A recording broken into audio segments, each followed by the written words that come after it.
YouTube. In this video, we're going to be taking a look at how to lock your WhatsApp with the fingerprint on your phone. If you want to add an extra layer of security to your WhatsApp and want to use your fingerprint unlock or biometrics to unlock your phone, thankfully there's an option to do so. So what you want to do to get started here is actually jump into the WhatsApp settings. Once you're in the WhatsApp settings, you want to scroll down and you want to look for account. And then from there, what you want to do is hit account. From there, what you want to do is scroll down and you want to look for log out. This is usually at the bottom and will be in a different color text, in this case red, because we have light mode turned on. After you hit log out, you'll be taken to this screen. And then from there, what you want to do is look for a setting called lock app in your logout screen.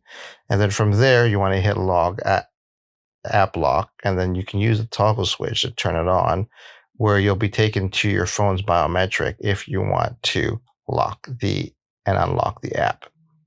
And there you have it, everyone. Just a quick tip on how to unlock WhatsApp with your fingerprint on your phone. If you like this kind of content or find this kind of content helpful, leave a message down below. Don't forget to subscribe, and thanks for watching.